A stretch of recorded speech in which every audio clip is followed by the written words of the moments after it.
नमस्कार बच्चों, simplify academy के यूट्यूब चैनल पर आपका बहुत बहुत स्वागत है। और बच्चों, myself doctor Shikha Raghuvanshi and I am your biology educator at simplify academy. So बच्चों, आज की क्लास में हम लोग पढ़ने वाले हैं स्पर्मेटोजेनेसिस और स्पर्म के स्ट्रक्चर को डिटेल में। चलिए शुरू करते हैं। देखिए बच्चों, अगर हम बात करते हैं बच्चों कि गेमेटोजेनेसिस क्या होता है, तो इसको हम इस चैप्टर के फर्स्ट लेक्चर में ऑलरेडी डिस्कस कर चुके हैं। देखिए, गेमेटोजेनेसिस का मतलब होता है बच्चों formation of gametes. Formation of gametes, gametes का बनना जो है वो कहलाता है गेमेटोजेनेसिस।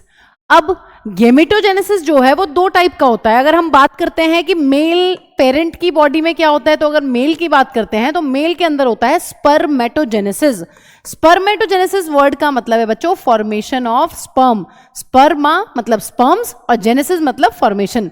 तो यहां पर होता है फॉर्मेशन ऑफ स्पर्म्स और ये काम होता है बच्चों टेस्टिस का। ठीक है, पढ़ चुके हैं। तो आज की क्लास में हमारा जो पूरा का पूरा फोकस है बच्चों वो स्पर्मेटोजेनेसिस पर रहने वाला है और हम लोग आज की क्लास में मेल गेमीट के स्ट्रक्चर को भी डिटेल में पढ़ने वाले हैं। देखिए, अगर बात करते हैं oogenesis की बच्चों, oogenesis का मतलब होता है फॉर्मेशन ऑफ ओवम यानी कि फीमेल गेमीट। ठीक है, और ये कहां देखने के लिए मिलेगा मैम? ये काम होता है अपना ओवरी का। ये भी हम पहले ही पढ़ चुके हैं बच्चों। टेस्टिस और जो ओवरी है अपनी वो क्या होती हैं?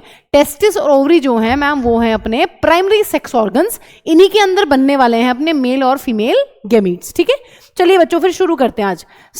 अगर हम बात करते हैं बच्चों स्पर्मेटोजेनेसिस की, सबसे पहली इंपॉर्टेंट चीज ये है कि क्या मैम एक मेल के अंदर हमेशा ही स्पर्मेटोजेनेसिस चलता है जब से उसका जन्म होता है, या वो मदर के वूम में होता है? बच्चों ऐसा नहीं है। अगर हम लोग स्पर्मेटोजेनेसिस को देखते हैं ये कब से स्टार्ट होता है बच्चों? ये स्टार्ट होता है प्यूबर्टी हिट होने पर। इट बिगिंस और start at the age of puberty. At the age of puberty, जब एक मेल को प्यूबर्टी हिट करेगी यानी कि 12 to 14 ईयर्स की जो एज होगी, तब जाकर उस पर्सन के अंदर या उस मेल के अंदर जो है स्पर्मेटोजेनेसिस वो स्टार्ट होने वाला है। पहली इंपॉर्टेंट चीज। दूसरी इंपॉर्टेंट चीज बच्चों, ये होता कहां है? साइट क्या है इसकी?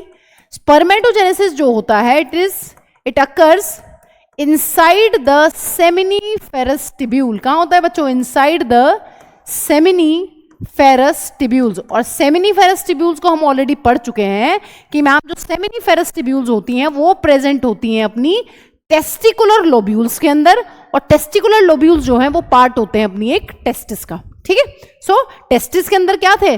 250 टेस्टिकुलर लोब्यूल्स, और एक टेस्टिकुलर लोब्यूल के अंदर 1, 2 या फिर 3 सेमिनिफेरस टिब्यूल्स हो सकती हैं।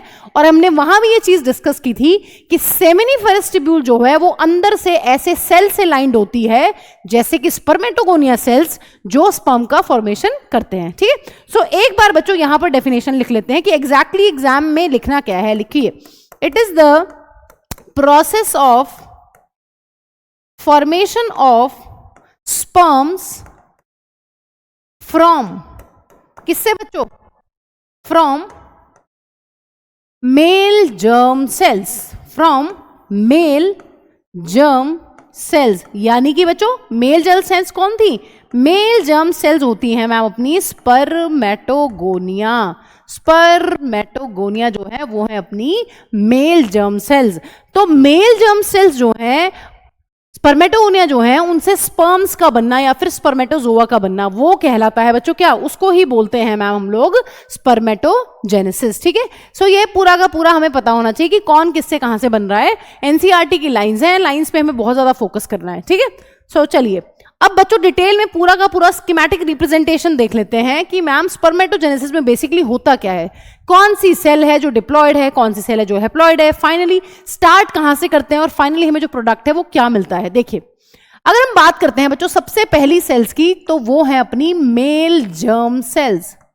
अब ये हम बहुत बार पढ़ चुके हैं पहले भी कि जो मेल जर्म सेल्स हैं उनका नाम होता है स्पर्मेटोगोनिया। स्पर्मेटोगोनिया। ठीक है, ये कहां होती है बच्चों? इस तरीके से हमने देखा था कि जब हमने टीएस सेक्शन कट किया था किसका बच्चों? सेमिनिफेरस टिब्यूल का, तो हमने ये देखा था कि मैम यहां पर इस तरीके से क्यूब शेप्ड सेल्स होती हैं। ठीक है, जो लाइन करती हैं अंदर से, है ना, they spermatogonia cells lined the seminiferous tubule from inside not outside. Okay, so यहां पर अंदर की तरफ इस तरीके से क्यूब शेप्ड सेल्स होती हैं जो लाइन करती हैं सेमिनिफेरस ट्यूब्यूल को, और जिसको हम लोग बोलते हैं बच्चों क्या, स्पर्मेटोगोनिया सेल्स। तो ये सेल्स क्या है, ये सेल्स हैं मैम अपनी स्पर्मेटोगोनिया सेल्स, जो प्रेजेंट है अपनी किसके अंदर, सेमिनिफेरस ट्यूब्यूल के अंदर।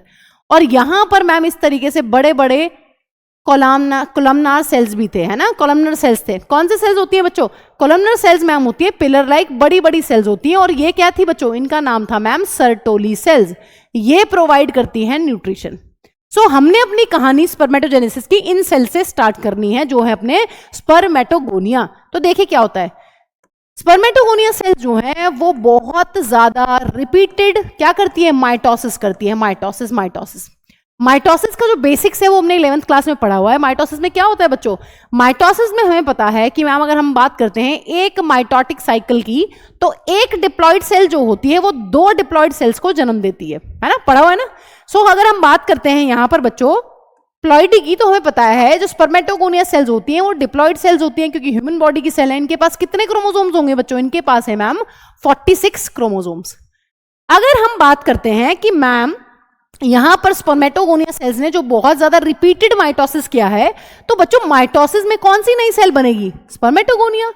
हमें पता है अगर कोई सेल माइटोसिस कर रही है तो माइटोसिस करने से सेल थोड़ी ना चेंज हो जाएगी, स्पर्मेटोगोनिया। सो हमें पता है अगर मेल जर्म सेल के अंदर या स्पर्मेटोगोनिया के अंदर माइटोसिस हो रहा है तो दोबारा से जो सेल्स बनेंगी वो बनेंगी spermatogonia, but they will be more in number, है ना। अगर यहां पर एक सेल के अंदर, एक स्पर्मेटोगोनिया के अंदर अगर एक माइटोसिस हुआ है तो यहां पर 2 सेल बनेंगी। और हम इस तरीके से समझ सकते हैं अगर बहुत सारी स्पर्मेटोगोनिया सेल्स हैं, बहुत सारी नई स्पर्मेटोगोनिया सेल्स यहां पर बन जाएंगी। लेकिन बच्चों अगर हम बात करते हैं प्लॉइडी की, तो मैम यहां पर प्लॉइडी क्या रहने वाली है, प्लॉइडी यहां पर भी डिप्लॉइडी होगी और इन सेल्स के पास भी होंगे अपने 46 क्रोमोसोम्स, क्योंकि हमें पता है माइटोसिस के अंदर कभी भी नंबर ऑफ क्रोमोसोम्स जो है वो चेंज नहीं होते हैं।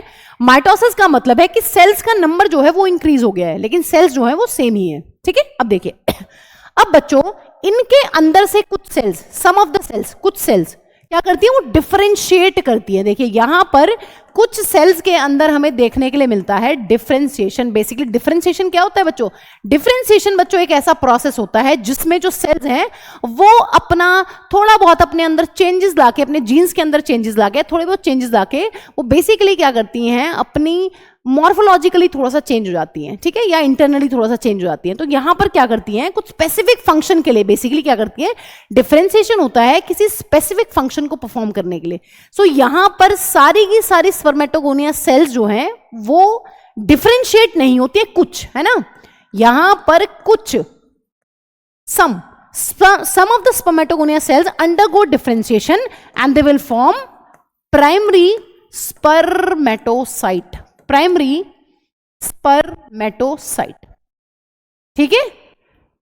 जो मेन स्पर्मेटोगोनिया सेल्स हैं उनमें माइटोसिस हुआ, उन्होंने अपना नंबर इंक्रीज किया, बनी नई स्पर्मेटोगोनिया सेल्स, बहुत सारी स्पर्मेटोगोनिया सेल्स बन जाती हैं। अब कुछ स्पर्मेटोगोनिया सेल जो हैं दे अंडरगो डिफरेंशिएशन, वो क्या करती हैं, वो स्पेशलाइज्ड हो जाती हैं। कुछ सेल वो कहती हैं हम तो कुछ और काम करेंगे, ठीक है, सारी नहीं, कुछ वो कुछ डिफरेंट काम करना चाह रही हैं, ठीक है, बेसिकली क्या मियोसिस करना चाह रही हैं। तो यहां पर सेल्स क्या बनी है, प्राइमरी स्पर्मेटोसाइट। अब बच्चों प्राइमरी स्पर्मेटोसाइट की सेल्स के आप मुझे प्लॉइडी बताइए सोचकर। देखिए यहां पर सिर्फ डिफरेंशिएशन हुआ है, रूपांतरण हुआ है ना, उन्होंने अपनी मॉर्फोलॉजिकली या इंटरनली कुछ चेंजेस लाए हैं अपने अंदर, जिसकी वजह से क्या होने वाला है, यहां पर ये मियोसिस करने वाली है। सारी की सारी सेल्स में नहीं हुआ है, कुछ सेल्स में हुआ है। हाँ जी, तो बोलिए इनकी प्लॉइडी क्या होगी, प्लॉइडी यहां पर होने वाली है 2n, और यहां पर भी मैम जो क्रोमोसोम्स का नंबर है वो रहने वाला है 46। सो यहां पर एक चीज देख सकते हैं, माइटोसिस के बाद जो चेंजेस आ रहे हैं, माइटोसिस के बाद क्या हुआ है बच्चों, माइटोसिस के बाद मैम नंबर इंक्रीज हुआ है, उनमें से कुछ सेल्स जो हैं वो डिफरेंशिएट करती हैं, वो कुछ अलग काम करना चाह रही हैं, ठीक है। अब बच्चों ये जो सेल्स हैं ये कहला रही हैं प्राइमरी स्पर्मेटोसाइट। इन सेल्स के अंदर हमें देखने के लिए मिलता है मियोसिस 1। अब ये बहुत ज्यादा कंफ्यूजन होता है बच्चों की मियोसिस 1 किसके अंदर होगा। कई बार बच्चों को लगता है कि सीधा स्पर्मेटोगोनिया के अंदर ही मियोसिस 1 करवा देते हैं, नहीं। देखिए प्राइमरी कैसे लिखते हैं केमिस्ट्री में, ऑर्गेनिक केमिस्ट्री में प्राइमरी। सो आपको ध्यान रखना है कि जो प्राइमरी स्पर्मेटोसाइट है उनके अंदर मियोसिस 1 होने वाला है, 1 1 1 1। ठीक है। प्राइमरी स्पर्मेटोसाइट के अंदर होने वाला है मियोसिस 1, और हमें ये बात बहुत अच्छे से पता है, हमने 11th में बहुत डिटेल में पढ़ा हुआ है। मियोसिस 1 में क्या होता है बच्चों, मियोसिस 1 में मैम 2 सेल्स बनती हैं और दोनों सेल्स अपनी होती हैं हैप्लॉइड, है ना। कैसी डिवीजन होती है, meiosis 1 is a reductional division. यहां पर क्रोमोसोम्स का नंबर जो है वो आधा हो जाता है। देखिए प्राइमरी स्पर्मेटोसाइट में जब फर्स्ट मियोसिस होता है बच्चों, तो यहां पर बनती हैं अपने पास 2 सेकेंडरी स्पर्मेटोसाइट, 2 बनेंगी बच्चों, याद रखना है। प्राइमरी स्पर्मेटोसाइट के अंदर जब मियोसिस 1 होगा तो हमारे पास बनने वाली हैं 2 सेकेंडरी स्पर्मेटोसाइट, ये बात ध्यान रखनी है। और हमें अब ये भी चीज पता है, क्योंकि मियोसिस 1 में जो है मैम प्लॉइडी हाफ हो जाती है, तो this cell will be haploid and it will have 23 chromosomes. This cell will also be haploid and it will also have 23 chromosomes. So अगर हम बात करते हैं एक मेल की प्राइमरी स्पर्मेटोसाइट सेल की, तो ये कैसी दिखेगी बच्चों, ये होगी ऐसी 44 autosomes and X and Y। अगर लेकिन हम बात करते हैं यहां पर सेकेंडरी स्पर्मेटोसाइट सेल्स की, तो वो कैसी होंगी बच्चों, वो होंगी 22 + X, आधी ऐसी बनेंगी और आधी कैसी बनेंगी बच्चों, 22 + Y। ठीक है, ये बात ध्यान रखनी है, this is very important step. और यहां पर एक इंपॉर्टेंट चीज ये है कि जो 2 सेल्स बनती हैं दे हैव इक्वल साइटोप्लाज्म। यहां पर क्या होता है, इक्वल साइटोकाइनेसिस होता है, दोनों सेल्स जो हैं वो इक्वल साइज्ड बनती हैं। ठीक है, सेम साइज की सेल्स बनेंगी, बिल्कुल सेम हूबहू एक जैसी, बस क्या डिफरेंस है, यहां पर 22 + X है, वहां पर 22 + Y है। क्योंकि जब हम oogenesis को डिटेल में पढ़ेंगे तो वहां पर हमें बहुत सारे चेंजेस जो हैं वो देखने के लिए मिलेंगे। ठीक है, सो ये चीज बच्चों हमें ध्यान रखनी है। चलिए अब बात कर लेते हैं बच्चों, देखिए अब बात कर लेते हैं यहां पर सेकेंडरी जो स्पर्मेटोसाइट है इसके अंदर क्या होने वाला है बच्चों। अब मैम यहां पर हमें देखने के लिए मिलने वाला है मियोसिस 2। तो आगे चलते हैं, ठीक है, आप वहीं पर क्वांटिटी कर लीजिएगा एक ही पेज पर। यहां पर मैम जो अपने सेकेंडरी स्पर्मेटोसाइट हैं इनके अंदर होने वाला है मियोसिस 2, और जो दूसरा सेकेंडरी स्पर्मेटोसाइट है बच्चों उसके अंदर भी अपना होने वाला है मियोसिस 2। और मियोसिस 2 के बाद क्या होगा बच्चों, मियोसिस 2 के बाद हमें पता है कि मैम यहां पर बनेंगी नई सेल्स, उन सेल्स को हम बोलते हैं स्पर्मेटिड। स्पर्मेटिड, तो यहां पर अगर ध्यान दें तो एक सेकेंडरी स्पर्मेटोसाइट से 2 स्पर्मेटिड बनेंगी, 2 स्पर्मेटिड यहां पर बनने वाले हैं। इसी तरीके से दूसरा अपना सेकेंडरी स्पर्मेटोसाइट है बच्चों, उससे भी यहां पर 2 स्पर्मेटिड बनेंगी, 2 स्पर्मेटिड यहां पर बनने वाली हैं। और इनकी प्लॉइडी क्या होगी, हमें पता है कि मैम मियोसिस 2 में जो प्लॉइडी है वो वही होती है जो मियोसिस 1 के बाद जो सेल्स हैं उनकी प्लॉइडी है। तो यहां पर N होगी, 23 क्रोमोसोम्स होंगे, सभी के पास सबकी प्लॉइडी हैप्लॉइड है, और सारे के सारे जो अपने सेल्स बने हैं स्पर्मेटिड्स उनके पास 23 क्रोमोसोम्स होने वाले हैं। ठीक है, और बच्चों अगर यहां पर जीनोटाइप की बात करते हैं तो कैसा रहने वाला है, 22 + X, ये सेल भी होगी 22 + X, लेकिन जो ये वाली सेल है ये होगी 22 + Y, और इस सेल के पास भी होंगे 22 + Y। इसका मतलब यहां से एक चीज हमें क्लियर हो रही है कि मैम यहां पर अगर हम बात करते हैं एक मियोसिस की, तो एक मियोसिस में 50% स्पर्मेटिड्स वो बने हैं जिनके पास X क्रोमोसोम है, और 50% स्पर्मेटिड्स के पास Y क्रोमोसोम है। ठीक है, सो ये चीज यहां पर बहुत ही क्लियर है। देखिए अब बच्चों अभी तक भी यहां पर स्पर्म फॉर्मेशन नहीं हुआ है, हो क्या रहा है, स्पर्मेटोगोनिया ने माइटोसिस किया, स्पर्मेटोगोनिया बने बहुत सारे, they are high in number, more in number, उनके अंदर होती है डिफरेंशिएशन, वहां से बनता है प्राइमरी स्पर्मेटोसाइट, है ना। प्राइमरी स्पर्मेटोसाइट में मियोसिस 1 होगी, वहां से बनेगा सेकेंडरी स्पर्मेटोसाइट। अब इन दोनों सेकेंडरी स्पर्मेटोसाइट के अंदर जो मियोसिस 2 होगा तो अपने पास बनती हैं 4 इक्वल सेल्स जिनको हम लोग बोल रहे हैं स्पर्मेटिड। लेकिन अभी भी बच्चों ये स्पर्म्स नहीं है। अब देखिए क्या होता है, अब यहां पर एक इंपॉर्टेंट स्टेप होता है बच्चों, ये सारी की सारी सेल जो है इनका होता है यहां पर ट्रांसफॉर्मेशन। एनसीईआरटी में एक टर्म दिया गया है डिफरेंशिएशन। ठीक है, दोबारा से ये सेल्स क्या कर रही हैं, अपना रूप रंग बदल रही हैं, या यहां पर आप लिख सकते हैं ट्रांसफॉर्मेशन। ट्रांसफॉर्मेशन, ठीक है। सो क्या होगा बच्चों, यहां पर जो ये सेल्स हैं अपनी, ये अभी तक भी गोल मटोल राउंड इमोटाइल सेल्स हैं, इनके पास कोई भी फ्लैजिना नहीं है, राउंड सेल्स हैं, यहां पर हैप्लॉइड हैं सारी। लेकिन यहां पर बच्चों जो नई सेल्स बनती हैं उनका नाम होता है स्पर्मेटोजोआ। सो यहां पर आप देख सकते हैं, यहां पर स्पर्मेटोजोआ बनेंगे सेम, कितने 4 इन नंबर। ये सारी की सारी जो स्पर्मेटिड्स हैं ये बनाने वाली है स्पर्मेटोजोआ। ऐसे ही बच्चों इधर भी बनेंगे स्पर्मेटोजोआ। टोटल कितने स्पर्मेटोजोआ बनेंगे बच्चों 4, ठीक है। इन 4 स्पर्मेटिड से, ये जो अपने 4 स्पर्मेटिड हैं, इन 4 स्पर्मेटिड से अपने को मिलने वाले हैं टोटल 4 स्पर्मेटोजोआ। स्पर्मेटोजोआ जो है बच्चों वो कैसे होते हैं, वो इस तरीके का स्ट्रक्चर है जो फाइनली स्पर्म जैसा स्ट्रक्चर दिखता है इस तरीके से। कैसे होंगे, ये हैं स्पर्मेटोजोआ। कैसे हैं बच्चों, मैम इनकी जो बॉडी है वो स्ट्रीमलाइंड है, राउंड नहीं है। जो स्पर्मेटिड है वो राउंड है, ये स्ट्रीमलाइंड बॉडी वाले हैं और ये मोटाइल है, इनके पास फ्लैजिला वगैरह सब कुछ है। बेसिकली बच्चों अब यहां पर बहुत ही इंपॉर्टेंट टर्म्स आने वाली हैं। ये पूरी की पूरी जो प्रोसेस है स्पर्म का बनना, और इसी को स्पर्म बोलते हैं, स्पर्म स्पर्म स्पर्म का बनना फ्रॉम स्पर्मेटोगोनिया सेल्स कहलाता है बच्चों क्या, इसी को बोलते हैं पूरी प्रोसेस को स्पर्मेटोजेनेसिस। लेकिन बच्चों जो ये लास्ट वाला स्टेप है, जो ये काफी इंपॉर्टेंट स्टेप है, जो ये अपना लास्ट वाला स्टेप है यहां पर स्पर्मेटिड से स्पर्मेटोजोआ का बनना, इसका एक बहुत ही स्पेशल नेम है बच्चों। इस वाले स्टेप को हम बोलते हैं स्पर्मियोजेनेसिस। स्पर्मियोजेनेसिस, स्पर्मियोजेनेसिस, ठीक है। स्पर्मेटोजोआ का या स्पर्म्स का बनना फ्रॉम स्पर्मेटोगोनिया, ये पूरी की पूरी प्रोसेस कहलाती है स्पर्मेटोजेनेसिस। और जो ये लास्ट स्टेप है जिसमें स्पर्मेटिड जो है वो स्पर्मेटोजोआ में कन्वर्ट हो रहे हैं, इस स्टेप को हम लोग बोलते हैं स्पर्मियोजेनेसिस। सो ये काफी इंपॉर्टेंट स्टेप है बच्चों, ये आपको पूरी की पूरी प्रोसेस जो है वो क्लियर यहां पर होनी चाहिए, ठीक है। चलिए अब बच्चों इस पूरी की पूरी थ्योरी को हम डिटेल में अपने नोट्स में लिख लेते हैं। देखिए चलिए लिखते हैं। लिखिए फर्स्ट पॉइंट क्या लिखेंगे बच्चों, फर्स्ट पॉइंट लिखेंगे स्पर्मेटोगोनिया सेल्स, सिंगुलर क्या हो जाएगा, स्पर्मेटोगोनिया का सिंगुलर हो जाएगा स्पर्मेटोगोनियम, ठीक है। Spermatogonia cells are present on the inside wall of, on the inside wall of, किसके इनसाइड वॉल पे प्रेजेंट है बच्चों, सेमिनिफेरस टिब्यूल्स, सेमिनिफेरस टिब्यूल्स, ठीक है। Spermatogonia cells are present on the inside wall of seminiferous tubule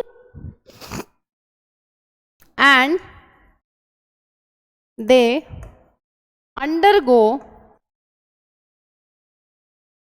repeated, they undergo multiplication, they undergo multiplication by mitotic divisions, they undergo multiplication by mitotic divisions and increase their number, and increase their number. तो पहला step क्या हुआ है बच्चों, पहला step हुआ है यहां पर कि मैम जो स्पर्मेटोगोनिया सेल्स हैं जो सेमिनिफेरस टिब्यूल के अंदर की तरफ प्रेजेंट है, जो अंदर से सेमिनिफेरस टिब्यूल की वॉल को लाइन करती हैं, वो मल्टीप्लिकेशन करती है। कैसे, वो अपना नंबर इंक्रीज करती है बाय माइटोटिक डिवीजन, और नंबर बहुत ज्यादा बढ़ जाता है ऑफ कोर्स, है ना।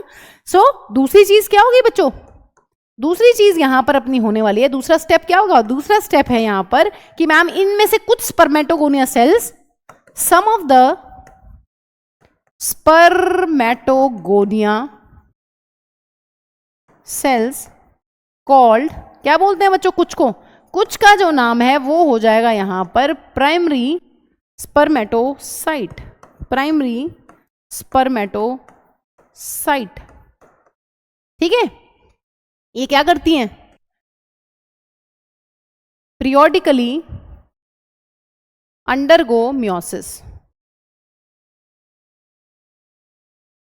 सो सेकेंड स्टेप क्या करती है बच्चों, कुछ स्पर्मेटोगोनिया सेल्स जो हैं जो माइटोसिस से बनी हैं, जो बहुत सारे डिविजन्स के बाद बनी हैं, जी उनमें से कुछ सेल्स को हम बोल रहे हैं प्राइमरी स्पर्मेटोसाइट। ये पीरियोडिकली टाइम, कुछ टाइम के बाद ये मियोसिस करती रहती हैं, ठीक है। ये दूसरा स्टेप है। अब फिर थर्ड स्टेप क्या था बच्चों, एक सिंगल प्राइमरी स्पर्मेटोसाइट जो है प्राइमरी स्पर्मेटोसाइट अंडरगो मियोसिस 1। क्या करता है बच्चों? मियोसिस 1।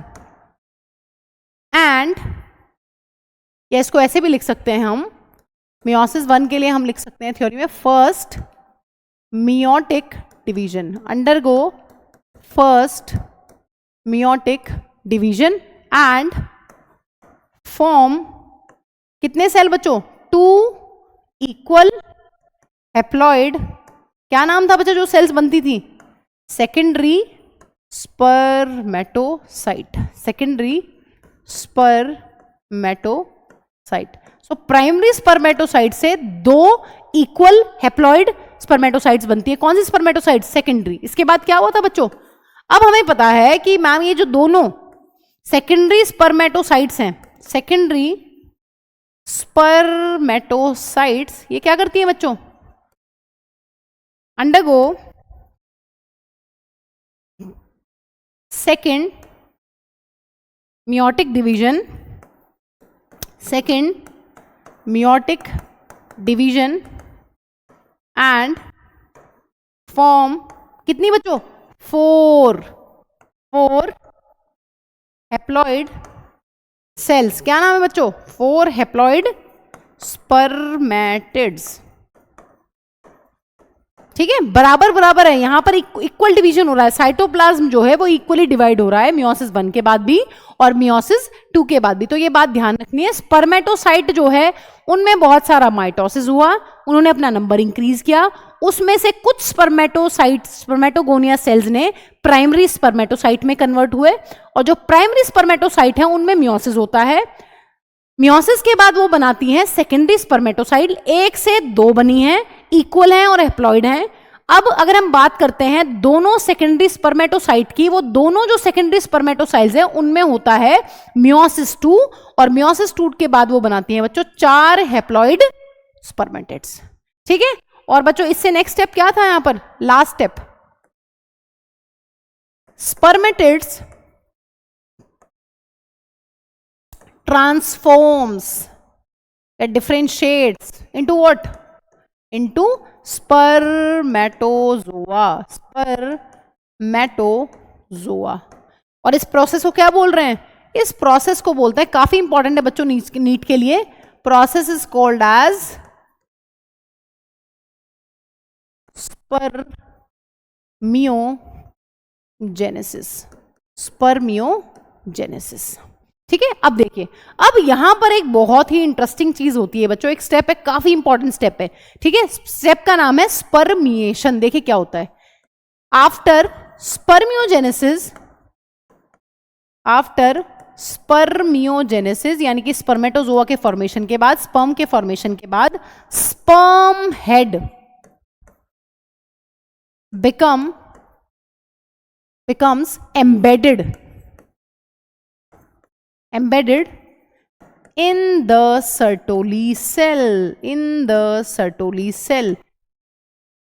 जो स्पर्मेटोजोआ है ये स्पर्म है, जब स्पर्मियोजेनेसिस पूरा हो जाता है उसके बाद सर्टोली सेल के अंदर जो है वो अपने स्पर्म का हेड जो है वो एम्बेड हो जाता है। और बच्चों एम्बेड होने के बाद एक्चुअली इसको बहुत ज्यादा न्यूट्रिशन की जरूरत है, तो सर्टोली सेल्स हमें पता है न्यूट्रिशन प्रोवाइड करती हैं। तो यहां पर जैसे ही स्पर्म बनते हैं वो बहुत भूखे होते हैं, तो वो अपना सर एम्बेड कर देते हैं किसके अंदर? सर्टोली सेल्स के अंदर, टू ऑब्टेन न्यूट्रिशन। इसके बाद बच्चों जो नेक्स्ट स्टेप होता है उसमें क्या होता है? उसमें हो रहा है कि एंड फाइनली जो ये स्पर्म्स हैं, finally sperms are released into the lumen of seminiferous tubule, lumen of seminiferous tubule। Process का क्या नाम है? इस प्रोसेस को बोलते हैं बच्चों स्पर्मिएशन। स्पर्मिएशन काफी इंपॉर्टेंट टर्म्स हैं। स्पर्मेटोजेनेसिस का मतलब क्या है? स्पर्मेटोजोआ फिर स्पर्म्स का बनना फ्रॉम स्पर्मेटोगोनिया, है ना, मेल जर्म सेल्स। स्पर्मियोजेनेसिस क्या है बच्चों? स्पर्मेटिड से स्पर्मेटोजोआ का बनना, दैट इज स्पर्मियोजेनेसिस। और स्पर्मिएशन का क्या मतलब है? स्पर्मिएशन का मतलब है मैम, जो अपने स्पर्मेटोजोआ हैं उनके जो हेड हैं वो सर्टोली सेल्स में घुसे हुए हैं, जब वो सर्टोली सेल्स के हेड को छोड़ के और सेमिनिफेरस के ल्यूमेन में आ जाते हैं, उसको हम लोग बोलते हैं स्पर्मिएशन। अब मैं इसी चीज को आपको एनसीईआरटी के एक डायग्राम से समझा रही हूँ। देखिए, एक एनलार्ज कट सेक्शन बच्चों आपकी बुक में, आपकी एनसीईआरटी में दिया हुआ है सेमिनिफेरस ट्यूब्यूल का, है ना। ये सेमिनिफेरस ट्यूब्यूल का कट सेक्शन है इस तरीके से, और हमें पता है इस तरीके से एनसीईआरटी का एक डायग्राम दिया हुआ है कि सेमिनिफेरस ट्यूब्यूल की जो बिल्कुल वॉल है वहां पर सेल्स दी गई हैं। सेल्स का नाम क्या है बच्चों? इन सेल्स का नाम है मैम स्पर्मेटोगोनिया। स्पर्मेटोगोनिया यानी कि मेल जर्म सेल्स। इस तरीके से एक डायग्राम दिया हुआ है, ठीक है। उसके बाद कहीं कहीं पर इस तरीके से कुछ सेल्स दी गई हैं, ठीक है। ये सेल्स क्या है बच्चों? ये सेल्स हैं मैम अपनी न्यूट्रिशन देने वाली सेल्स, जिनका नाम है सर्टोली सेल्स। इनको हम पहले भी लेक्चर्स में पढ़ चुके हैं, ठीक है। इसके बाद बच्चों यहां पर कुछ सेल्स दी हुई हैं इस तरीके से, यहां पर कुछ सेल्स दी हुई हैं। हमें ये डायग्राम बिल्कुल ही क्लियर हो जाना चाहिए। हमें पता है स्पर्मेटोगोनिया के बाद बच्चों कौन सी सेल्स बनती हैं? स्पर्मेटोगोनिया के बाद जो सेल्स बनती हैं मैम, उनको हम लोग बोलते हैं प्राइमरी स्पर्मेटोसाइट। तो मैं पूरा ही यहां पर इसको लिख देती हूं, प्राइमरी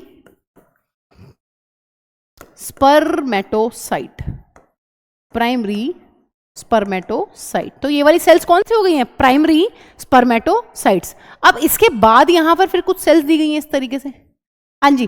प्राइमरी स्पर्मेटोसाइट के बाद कौन सी सेल्स बनेंगी बच्चों? प्राइमरी स्पर्मेटोसाइट के बाद जो सेल्स बनेंगी मैम, उनका नाम है अपना सेकेंडरी स्पर्मेटोसाइट्स। Secondary spermatocytes. आप चाहें तो एनसीईआरटी में से उस डायग्राम को हूबहू बना सकते हैं, क्योंकि आपको अगर वो नीट में पूछेगा तो आपको वही डायग्राम देके सिर्फ लेबलिंग वो पूछ सकता है, ठीक है। इसके बाद बच्चों क्या होगा? इसके बाद हमें पता है कि मैम यहां पर बने हैं स्पर्मेटिड्स, है ना। सो इस तरीके से दिखा रखा है इन्होंने, ठीक है। इस तरीके से एनसीईआरटी का डायग्राम है, बट हमें पता है बेसिकली स्पर्मेटिड्स को बच्चों यहां पर, अगर हम एनसीईआरटी की बात करते हैं तो यहां पर गलत इसको थोड़ा सा दिखाया गया है। हमें पता है राउंड शेप के सेल्स होती हैं, ठीक है। सो हम ऐसा करते हैं, ऐसे बना लेते हैं इसको।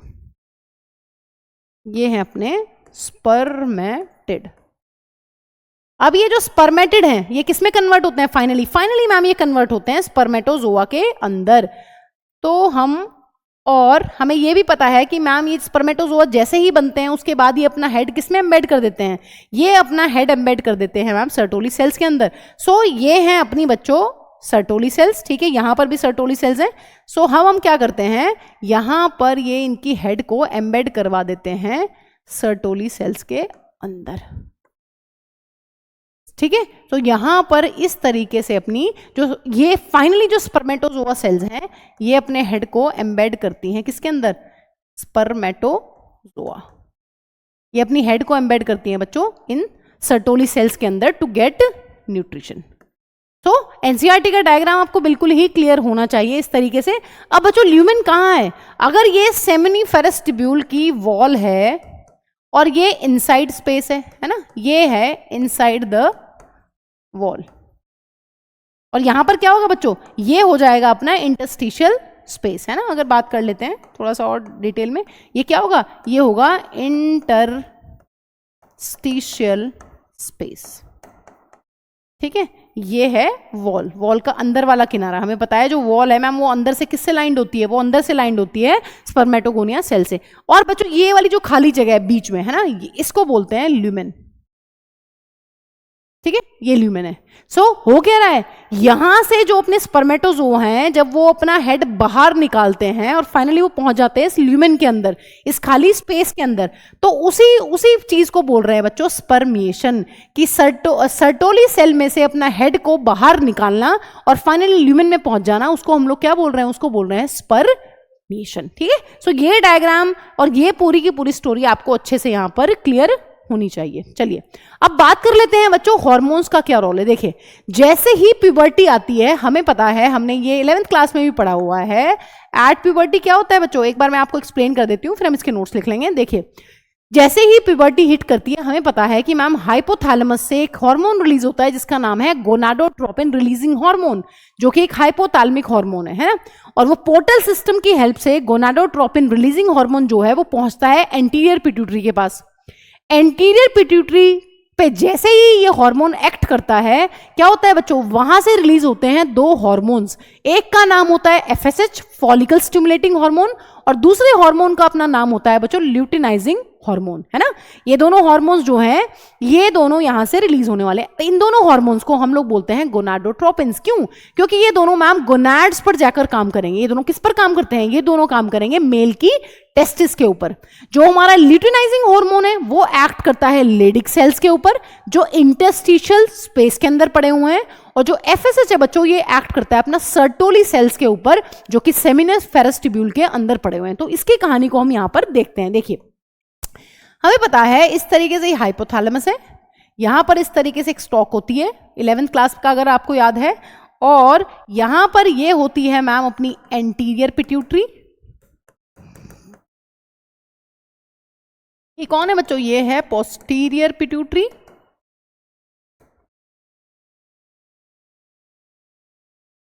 ये है अपना हाइपोथैलेमस। ठीक है, थोड़ा सा डायग्राम को और करेक्ट कर लेते हैं, इस तरीके से बना लेते हैं। ठीक है, अब हुआ क्या है, यहां से एक हार्मोन रिलीज होता है जिसको बोलते हैं GnRH, गोनाडोट्रोपिन रिलीजिंग हार्मोन। ये हार्मोन पोर्टल सिस्टम की हेल्प से यहां पर आता है एंटीरियर पिट्यूटरी पर। एंटीरियर पिट्यूटरी से ये दो हार्मोन रिलीज करवाता है जिनका नाम है फॉलिकल स्टिमुलेटिंग हार्मोन और ल्यूटिनाइजिंग हार्मोन। ये दोनों हार्मोन्स जो हैं ये एक्ट करते हैं जाकर टेस्टिस के ऊपर। ठीक है, और टेस्टिस पे कहां काम करते हैं उसको हम लोग अभी देख लेते हैं। देखिए, so at puberty secretion of gonadotropin releasing hormone increases. ठीक है, प्यूबर्टी में क्या हो रहा है बच्चों? प्यूबर्टी में मैम जो सिक्रीशन है गोनाडोट्रोपिन रिलीजिंग हार्मोन की, जिसको हम लोग शॉर्ट में लिख सकते हैं GnRH। हमने 11th क्लास में इतनी कहानी पढ़ी हुई बच्चों, अगर किसी हार्मोन के पीछे रिलीजिंग हार्मोन है या फिर इनहिबिटिंग हार्मोन है, वो कहाँ के हार्मोन्स है? वो हार्मोन है मैम अपने हाइपोथैलेमस के। तो अगर हम GnRH की बात करते हैं बच्चों, it is a hypothalamic hormone. ये हाइपोथैलेमस से एक रिलीज होने वाला हार्मोन है। अभी किस पे एक्ट कर रहा है बच्चों? This GnRH acts on the anterior pituitary. This acts on the anterior pituitary. ये जो हार्मोन है मैम, ये सीधा का सीधा पोर्टल सिस्टम की हेल्प से जाकर एक्ट करने वाला है अपनी एंटीरियर पिट्यूटरी के ऊपर। एंटीरियर पिट्यूटरी क्या है बच्चों? ये ग्लैंड है। ठीक है, इसके बाद क्या होता है? इसके बाद मैम इसके बाद जो है अपना ये जो हार्मोन्स हैं यहां से क्या रिलीज करवाते हैं बच्चों? यहां से दे stimulate secretion of two gonadotropins। जैसे ही मैम GnRH जो है वो आकर एक्ट करता है अपनी एंटीरियर पिट्यूटरी के ऊपर, एंटीरियर पिट्यूटरी से ये दो गोनाडोट्रोपिन्स को सिक्रीट करवाता है। गोनाडोट्रोपिन्स क्या होते हैं बच्चों? गोनाडोट्रोपिन्स वो हार्मोन्स होते हैं, उन हार्मोन्स को गोनाडोट्रोपिन्स बोला जाता है जो गोनाड्स के ऊपर एक्ट करते हैं। ठीक है, जो गोनाड्स के ऊपर एक्ट करते हैं। कौन कौन से हार्मोन है बच्चों? एक हार्मोन है मैम अपना follicle stimulating hormone, follicle stimulating hormone. Short में कैसे लिखा जाएगा बच्चों? शॉर्ट में इसको लिखा जाएगा FSH। और एक दूसरा हार्मोन है बच्चों यहां पर अपना ल्यूटिनाइजिंग हार्मोन। ल्यूटिनाइजिंग हार्मोन जो है इसको हम लोग बोलते हैं LH। देखिए अब क्या होने वाला है। अब ये दोनों हार्मोन्स जो हैं जाकर कौन से गोनाड पर एक्ट करेंगे बच्चों? ये दोनों एक्ट करने वाले हैं जाकर टेस्टिस के ऊपर, क्योंकि टेस्टिस ही मेल के अंदर गोनाड है। सो जो बच्चों अपना फॉलिकल स्टिमुलेटिंग हार्मोन है ये सीधा का जाकर काम करता है किसके ऊपर? ये किसको स्टिमुलेट कर रहा है? ये स्टिमुलेट करता है सर्टोली सेल्स को। ये काफी इंपॉर्टेंट चीज है, ये आपको ध्यान रखनी है। ये किसके ऊपर जाकर एक्ट करता है? जो अपना फॉलिकल स्टिमुलेटिंग हार्मोन है मैम वो एक्ट करता है सर्टोली सेल्स के ऊपर। और हमें पता है सर्टोली सेल्स जो है वो सेमिनिफेरस ट्यूब्यूल के अंदर प्रेजेंट है। ठीक है, न्यूट्रिशन देने वाली सेल्स हैं। ये किसके ऊपर एक्ट करता है बच्चों? L for luteinising, L for Leydig cells. ये एक्ट करता है मैम लेडिक सेल्स के ऊपर जो पड़ी हुई हैं अपनी इंटरस्टिशियल स्पेस के अंदर। ठीक है, ये इंटरस्टिशियल स्पेस के अंदर है और ये हमें पता है they are inside seminiferous tubule. ठीक है, अब क्या होने वाला है बच्चों, अब देखते हैं आगे की कहानी। जो ये अपना बच्चों लेडिक सेल है, ये क्या करती है अभी देखते हैं, इसका फंक्शन देख लेते हैं एक सेकेंड। देखिए, जो अपना ल्यूटिनाइजिंग हार्मोन है, इसको याद कैसे रखेंगे, देखो याद रखने की ट्रिक भी सीख लो, फिर भूल जाए कभी। ल्यूटिनाइजिंग हार्मोन जो है एल फॉर ल्यूटिनाइजिंग, वो एक्ट करता है एल फॉर लेडिक सेल्स के ऊपर। इसी तरीके से जो फॉलिकल स्टिमुलेटिंग हार्मोन है एस फॉर स्टिमुलेटिंग, ये स्टिमुलेट करता है बच्चों अपनी किसको, ये स्टिमुलेट करता है या एक्टिवेट करता है मैम सर्टोली सेल्स को। तो S for stimulating, S for Sertoli, L for luteinising, L for Leydig. ठीक है, ये बात आपको ध्यान रखनी है। अब देखिए, लेडिक सेल्स के ऊपर जैसे ही बच्चों ल्यूटिनाइजिंग हार्मोन आकर एक्ट करते हैं तो लेडिक सेल क्या करता है, लेडिक सेल से बच्चों स्टार्ट होती है synthesis and secretion of androgens, ये हमने पढ़ा हुआ है। ठीक है, क्या करता है, stimulate synthesis and secretion of androgens, secretion of androgens, भर भर के एंड्रोजन्स यहां से निकलवाता है। एंड्रोजन बोले तो बच्चों क्या, टेस्टोस्टेरोन। एफएसएच जो है वो लेडिक सेल से बहुत सारा एंड्रोजन या फिर टेस्टोस्टेरोन का सिक्रीशन यहां पर करवाता है। और बच्चों हमें पता है इस टेस्टोस्टेरोन की वजह से ही अपनी स्पर्मेटोजेनेसिस की जो प्रोसेस है वो इनिशिएट होती है। सो ये हमें पूरा का पूरा मैकेनिज्म जो है, हार्मोनल एक्शन जो है मेल्स के अंदर, ये पूरा का पूरा हमें पता होना चाहिए। और देखिए, टेस्टोस्टेरोन का होना बहुत जरूरी है टू इनिशिएट स्पर्मेटोजेनेसिस। और इसके होने के लिए क्या चाहिए बच्चों, इसके होने के लिए मैम चाहिए प्यूबर्टी, क्योंकि प्यूबर्टी पे ही जीएनआरएच रिलीज हो रहा है, प्यूबर्टी पे ही एंटीरियर पिट्यूटरी से एफएसएच और एलएच रिलीज हो रहे हैं और फिर वो अपना काम अलग अलग सेल्स के ऊपर कर रहे हैं।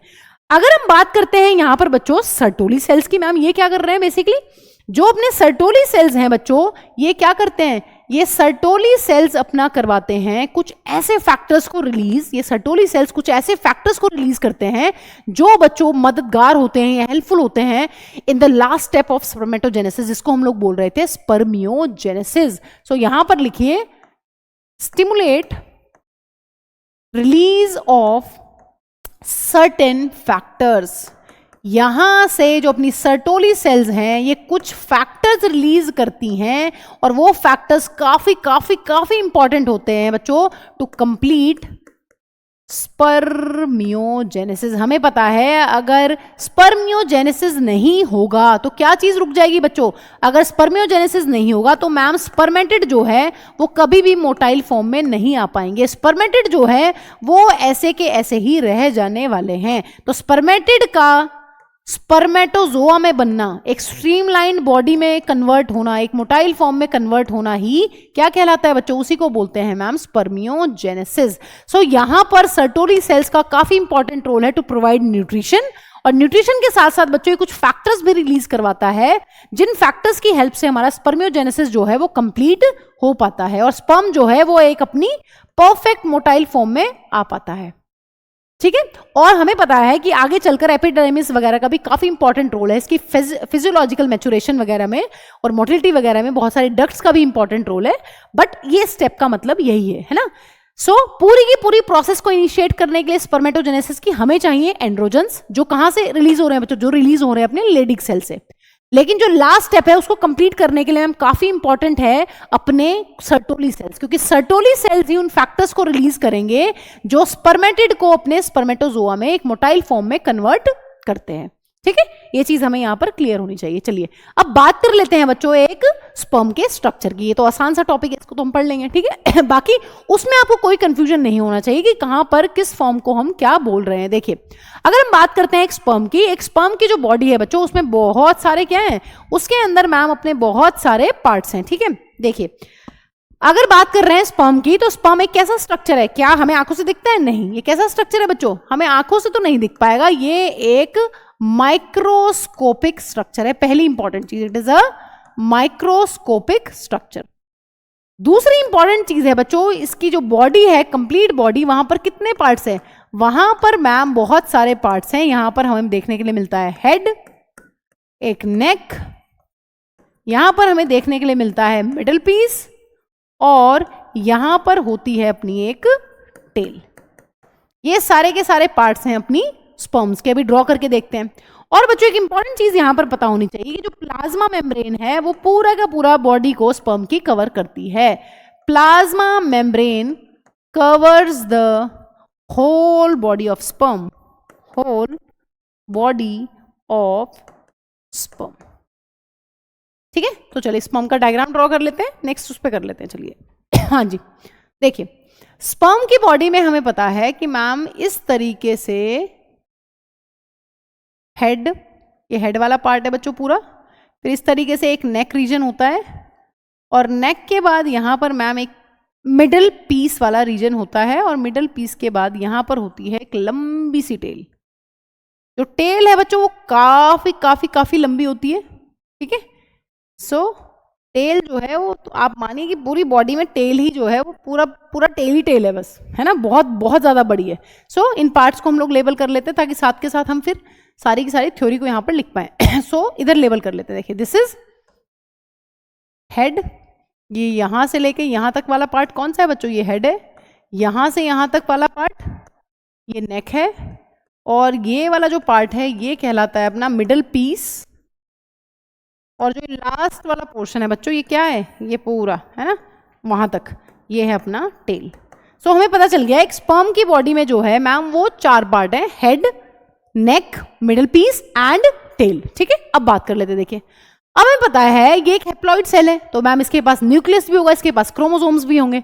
सो यहां पर होता है बच्चों एक एलोंगेटेड सा न्यूक्लियस। न्यूक्लियस कैसा है बच्चों, न्यूक्लियस यहां पर जो है अपने स्पर्म का वो है एलोंगेटेड एंड हैप्लॉइड, है ना, हैप्लॉइड होगा ऑफ कोर्स। तो कितने क्रोमोसोम्स होंगे, 23 क्रोमोसोम्स यहां पर होने वाले हैं स्पर्म के पास। अब बच्चों हेड के पास एक इंपॉर्टेंट चीज है, बहुत ही ज्यादा इंपॉर्टेंट चीज है जो उसको हेल्प करती है in the fertilization of ovum.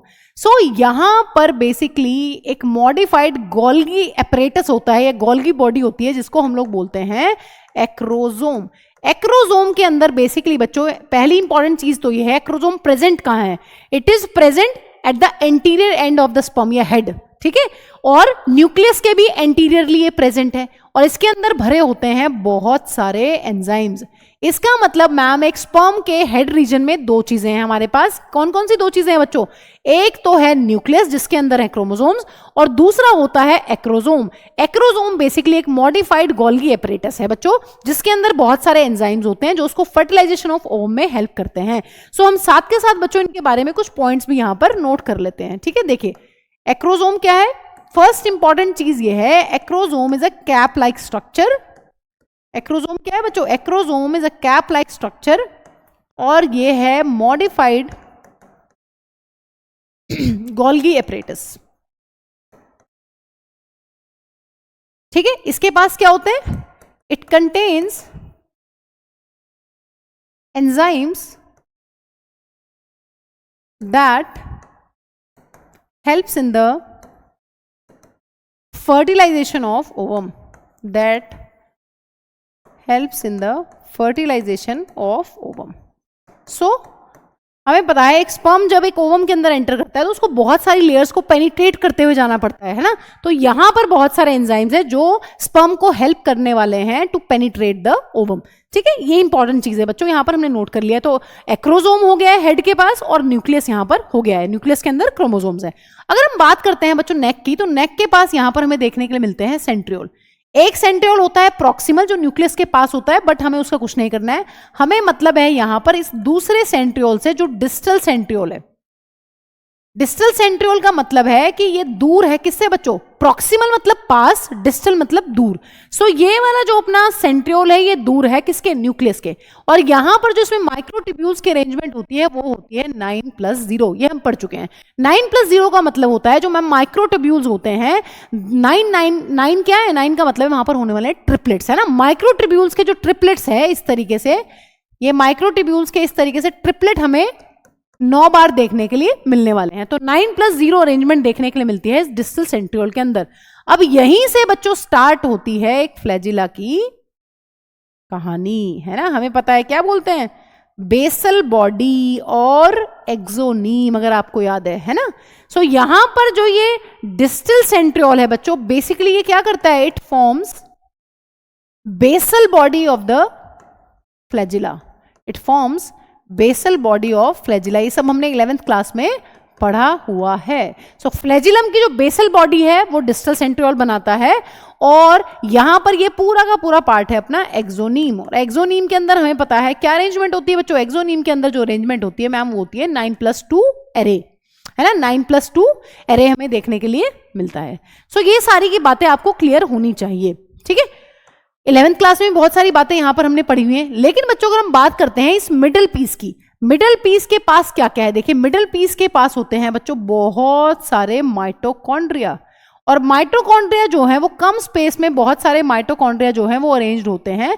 So यहां पर एक बहुत ही स्पेसिफिक जो है वो ओरिएंटेशन देखने के लिए मिलती है, ठीक है। उस ओरिएंटेशन को क्या बोलते हैं, निबनकर्ण, लेकिन वो वर्ड आपको याद नहीं रखना है, बट आपको यहां पर ये चीज पता होनी चाहिए कि यहां पर बहुत सारे क्या है बच्चों, यहां पर हैं बहुत सारे माइटोकॉन्ड्रिया। सो मिडिल पीस में कौन सी चीज है, कौन सी सेल ऑर्गेनेली है, मिडिल पीस के अंदर होते हैं बहुत सारे मैम माइटोकॉन्ड्रिया। अब माइटोकॉन्ड्रिया क्या रोल है, तो बच्चों इसको भी एक बार नोट कर लेते हैं, है ना, काफी इंपॉर्टेंट पॉइंट है। मिडिल पीस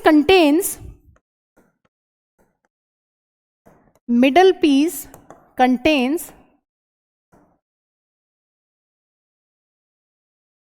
एनॉर्मस माइटोकॉन्ड्रिया, मतलब बहुत सारे, एनॉर्मस इन नंबर, ठीक है, बहुत सारे यहां पर क्या है माइटोकॉन्ड्रिया। इनका फंक्शन क्या होता है बच्चों, माइटोकॉन्ड्रिया क्यों है, ये क्या करेंगे, they will provide energy for what, for the movement of tail, है ना। ये टेल की मूवमेंट हो पाए उसके लिए बहुत सारी क्या प्रोवाइड करने वाले हैं, एनर्जी प्रोवाइड करने वाले हैं। सो ये चीज अब क्लियर होगी। हेड के पास है एक्रोसोम जिसके अंदर बहुत सारे एंजाइम्स हैं जो उसको हेल्प करेंगे in the fertilization of ovum. Nucleus के पास यहां पर 23 क्रोमोसोम्स हैं, सारा का सारा जेनेटिक मटेरियल है इसके अंदर। नेक रीजन में 2 अपने सेंट्रियोल्स हैं, एक है प्रॉक्सिमल एक है डिस्टल। डिस्टल जो है वो बेसल बॉडी बनाता है इस फ्लैजिलम की, ठीक है, ये चीज पता होनी चाहिए। और मिडिल पीस के पास क्या है बच्चों, मिडिल पीस के पास है मैम बहुत सारे माइटोकॉन्ड्रिया। ये माइटोकॉन्ड्रिया क्या काम है, माइटोकॉन्ड्रिया होते हैं ma'am power house of the cell. So यहां पर इनका काम होता है एनर्जी को जनरेट करना, क्योंकि हमें पता है स्पर्म जो है उसको मोटिलिटी की जरूरत है। मोटिलिटी के लिए क्या करेगा वो, मोटिलिटी के लिए मैम उसको बहुत सारी एनर्जी की जरूरत है। तो टेल को अगर मूव करना है तो एनर्जी चाहिए, वो एनर्जी आने वाली है मिडिल पीस से, और ये बच्चों टेल है। टेल का क्या इंपॉर्टेंट रोल होता है बच्चों, टेल का इंपॉर्टेंट रोल होता है मैम इन मूवमेंट, ठीक है। और ये किसमें हेल्प करेगा, ये इसको हेल्प करता है फर्टिलाइजेशन में,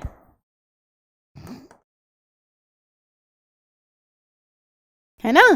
एक टेल की वजह से ही जो है वो स्पर्म अपना क्या है, टेल की वजह से ही स्पर्म अपना है मोटाइल, और इसकी मोटिलिटी की वजह से ही उसको हेल्प मिलती है किसमें, ताकि ये इजीली जो है फीमेल की बॉडी में जाने के बाद इजीली जो है अपने ओवम तक पहुंच जाए। हमें पता है जो स्पर्म्स हैं वो इंसेमिनेशन के दौरान रिलीज होने वाले हैं वेजाइना के अंदर, और स्पर्म को वहां से लेकर ट्रैवल करना है यूट्रस को पार करते हुए, सर्विकल कैनाल को पार करते हुए, यूट्रस को पार करते हुए, फाइनली इस्थमस के बाद उसको पहुंचना है एम्प्यूला इस्थमिक जंक्शन के पास, वहां पर होने वाली है फर्टिलाइजेशन।